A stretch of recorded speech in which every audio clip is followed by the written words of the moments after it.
ये हमारी जो परंपरा है, हमारे जो प्रोटोकॉल है, उसके बहुत खिलाफ हो रहा है कि कोई मुख्यमंत्री ऐसी इन हाउस मीटिंग को लाइव टेलीकास्ट करे।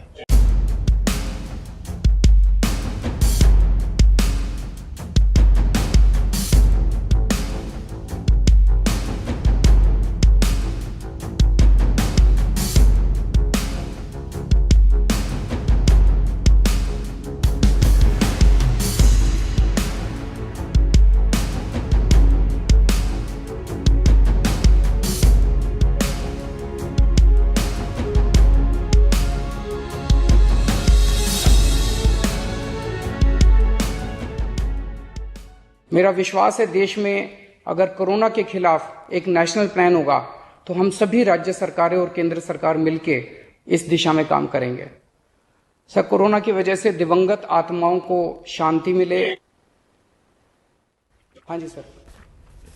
ये हमारी जो परंपरा है, हमारे जो प्रोटोकॉल है, उसके बहुत खिलाफ हो रहा है कि कोई मुख्यमंत्री ऐसी इन हाउस मीटिंग को लाइव टेलीकास्ट करें।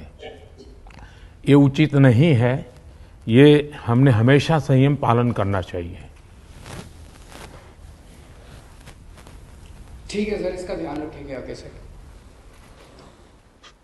सर, मैं सभी आत्माओं को शांति मिले जिन जिन लोगों का इस दौरान कोरोना की वजह से जिनका देहांत हो गया, और उनके परिवारों को दुख सहने की शक्ति दे। अगर सर मेरी तरफ से कोई गुस्ताखी हुई है, मैंने कुछ कठोर बोल दिया, मेरे आचरण में कोई गलती है, तो उसके लिए मैं माफ़ी चाहता हूं। लेकिन अभी तक जितने आज पॉल साहब की जो प्रेजेंटेशन थी वो भी बहुत अच्छी थी, और उसके हिसाब से जो भी हमें निर्देश दिए गए हैं उन निर्देशों का हम पालन करेंगे।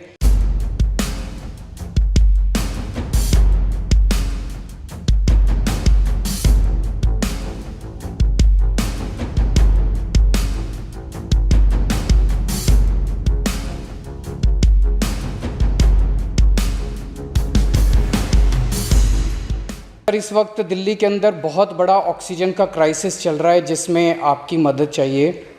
तो प्रधानमंत्री जी, सबसे पहले आपको धन्यवाद देता हूं कि केंद्र सरकार ने दिल्ली का ऑक्सीजन का कोटा बढ़ा दिया है।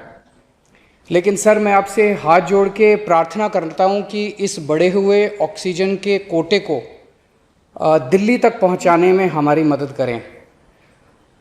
एक एस्टिमेट के हिसाब से दिल्ली को 700 टन ऑक्सीजन की ज़रूरत है। आपने हमारा कोटा 480 टन कर दिया, बहुत बहुत शुक्रिया। लेकिन पिछले 24 घंटों में इस बढ़ाए हुए 480 टन में से भी केवल 350 टन ऑक्सीजन दिल्ली पहुंच पाई है। प्रधानमंत्री जी, जब से ऑक्सीजन का संकट शुरू हुआ है मेरे फ़ोन बजते रहते हैं।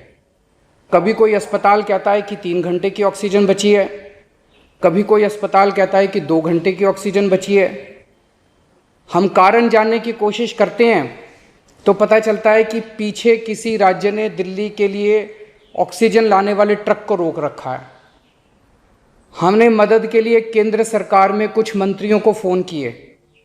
शुरू में उन्होंने खूब सहयोग किया सर, लेकिन अब वो भी बेचारे थक गए हैं। सर, देश के संसाधनों पे तो 130 करोड़ लोगों का अधिकार है ना। अगर दिल्ली में ऑक्सीजन की फैक्ट्री नहीं है तो क्या दिल्ली के 2 करोड़ लोगों को ऑक्सीजन नहीं मिलेगी? जिस राज्य में ऑक्सीजन की फैक्ट्री है, क्या वो दिल्ली की ऑक्सीजन रोक सकते हैं? ऐसे में हम क्या करें? सर, मैं आपका बेहद शुक्रिया अदा करना चाहता हूं कि आज आपने ये मीटिंग बुलाई है, बहुत सही समय पे ये मीटिंग बुलाई है।